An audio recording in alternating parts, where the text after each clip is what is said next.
What up, what up, what is going on, ladies and gentlemen? It's your boy Jess. Welcome back to another offline franchise, and today we are headed to Lambeau Field, and hopefully we can go on ahead and get ourselves another victory. This is our second game against the division rivals Green Bay, and hopefully we can just go on ahead and have some smooth success.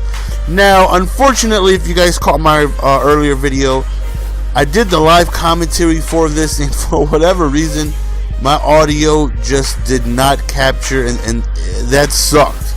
It sucked, man. I had, 40 plus minutes of pure action, and once I tried to render it, I got to take a sneak peek because, Elgato is known for, well, they're not, no, maybe it's just me, but they'll muff up my audio every now and then, and good thing I checked before I just posted a full game, and you would have had to hear Phil Simms' voice all day. So the audio was lost, which sucked. I'm gonna try my best to squeeze in a live commentary for you guys very soon.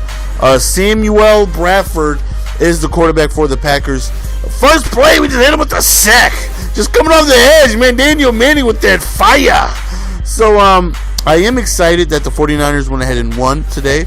I am very happy the fact that last time we did lose to Carolina, and all week I'm getting stuff about how we can't beat the Panthers and how they already beat us. And we didn't have Aldon Smith, we didn't have Michael Crabtree, we didn't have Vernon Davis for the second half of the game. We weren't healthy, and we did the damn thing today. And the situation that I wanted to happen did happen.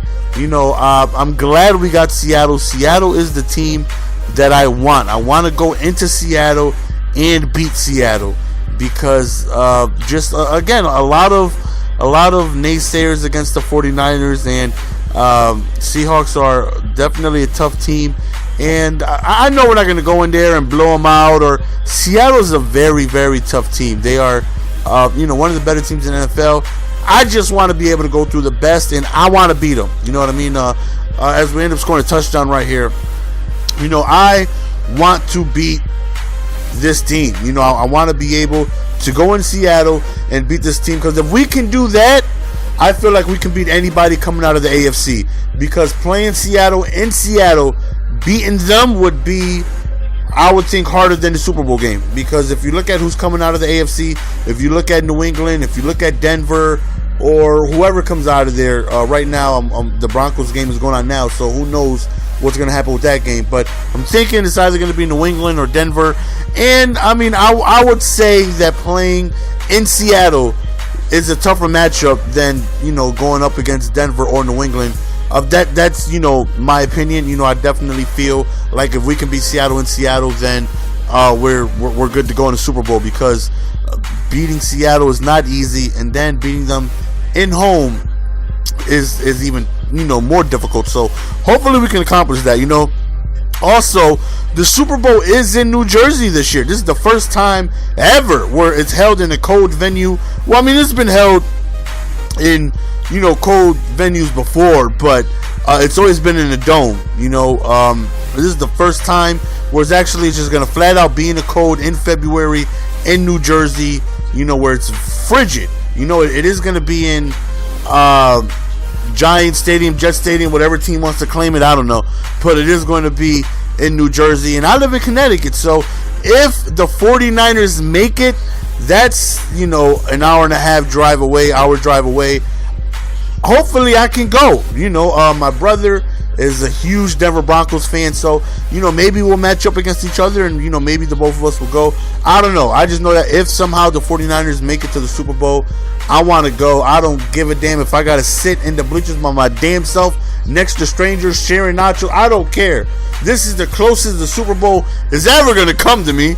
You know what I mean? Living in Connecticut, the closest arena to me is Giant Stadium or Jet Stadium, whatever it is you want to call it. I don't know the name of the damn arena. MetLife Stadium, or I don't know, Taco Soft Shells. I don't know the name of the damn venue, but you guys know what I mean. Sun Life, or I don't know. Monsters Inc. I don't know what the hell it's called, but this is the closest it's ever going to be, and my team actually hopefully has a chance to make it. So if my team makes it and this is the closest it's ever going to be to me, I'm going to try everything in my power to get to this damn Super Bowl, man. Last time 49ers won a Super Bowl, I believe it was in 94. I want to say 95, but I'm pretty sure it was in 94. Going up against the San Diego Chargers, Junior Seau and the boys. And that's when they had Rodney Harrison and Seau, and they were some ballers, but we blew them the hell out, man. I believe Steve Young got the record for most touchdowns thrown in the Super Bowl with 5. We blew them out. I remember that Super Bowl. I was, 7, 8? And that was the last time we made it to the Super Bowl. And I'm hoping that we can go on ahead and go there. We are undefeated in the Super Bowl. I think we're like one of 2 teams to do that, maybe 3. I don't know. I know Dallas is undefeated in Super Bowls as well, and so are we. So hopefully we can go on ahead and go to the Super Bowl, man. I'm really hoping this year is our year. Last year we went ahead and made it, but unfortunately we came up short. But I mean, historically, no team with a young quarterback has ever won a Super Bowl, ever. It's never happened in the history of the NFL where a first, second year quarterback leads his team to the Super Bowl and win.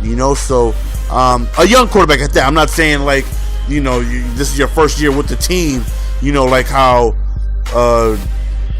Peyton Manning is with Denver. You know what I mean? I'm talking about just a fresh new quarterback has never led his team to the Super Bowl. So hopefully, he's a little experienced enough, Kaepernick, and we can go on ahead and get the job done. To anybody who's a Carolina Panthers fan, I mean, hold in tough, man.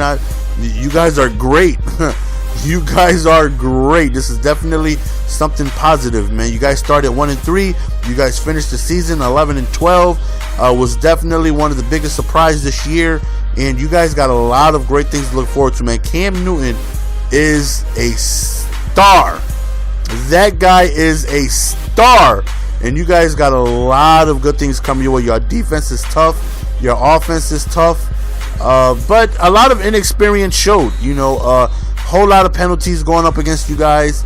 A whole lot of mistakes. Just a lot of missed opportunities, and those will go away with the more you guys going ahead and get to the postseason. And you guys definitely got a lot of postseason years ahead of you. With Cam Newton being your quarterback, because like I said, that kid is a star. So here we go into this game, man. We end up doing a great punt, pinned them on the 2-yard line.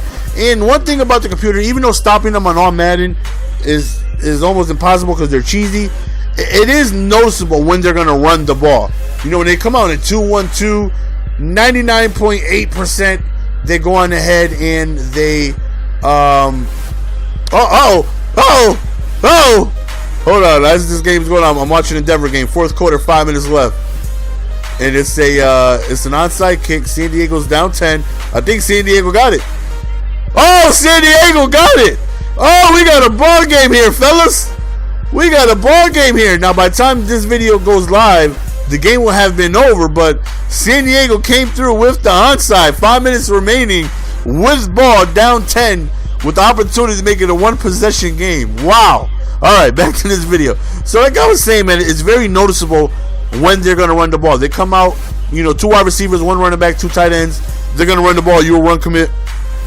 You're going to be right. When they come out it is tricky when they come out in a passing set, like 3-1-1, 3 receivers, 1 running back, one tight end. They will run it there occasionally, but whenever they come out in 2 wide receivers or less, they're running the ball. Just run commit, and 9 times out of 10 they're gonna run the ball. And that's what happened when we pinned them on the 2-yard line. Everything was a 2-1-2 set, and I knew they was running, so thankfully we ended up stopping them. So we go up 24-10, and right now I feel like we got the game in the bag. Even if they do score, they still have to stop me offensively, and I feel confident in being able to move the ball against them. Adrian Peterson is just a monster. So right here they end up getting a huge gain up the middle, and look at Vince here. Put a smile on your face, Vince. Put a smile on your face, man. You need to go to the Pro Bowl, man. You're the best game manager this year. You know what I'm saying? You turning this franchise around, man. Ziggy's happy he got you. Go ahead and slam that guitar one time, though. So they end up scoring. They got all of their timeouts. So I believe they do a kickoff, a regular kickoff, not onside. They do a regular kickoff, trusting that, you know, their defense is going to be able to come through. I go on ahead and decide to pass the ball all crazily instead of running the ball, because that's just what I do. You know, I try to hit you with the unthinkable. So we come up, whoop, and we pass the go. And this right here is easily my longest touchdown pass of the year. This had to be a good, I don't know, 70, 80 yards, and I was amped, man. I wish you guys heard me in the live commentary. I went crazy. You know, I usually don't throw anything past like a 5-yard touchdown, and to be able to throw such a long touchdown pass, I went nuts, man. Unfortunately, you guys weren't able to hear it, but like I said, man, in due time, I will bring you guys live commentaries. Don't worry. This one I definitely thought was a very entertaining live commentary, but unfortunately, Elgato went ahead and rob a dude of his commentaries. We skip ahead a little bit. We end up throwing an interception. I had a comeback route on the left with AJ Green, and he just made a spectacular play right there for the interception. Last play of the game, he just chucks it up, and we end up dropping the pick, but we end up winning the game. So that's the end of the game, guys. Hope you guys enjoyed. As always, man, it's your boy GS signing out. You guys should already know, love each and every single one of you guys, man. Like I said, I will be bringing a live commentary soon, so I just apologize. It didn't work out this time, but don't worry, we'll be coming. It's your boy GS again, and I am out. Peace. Give it to me, baby.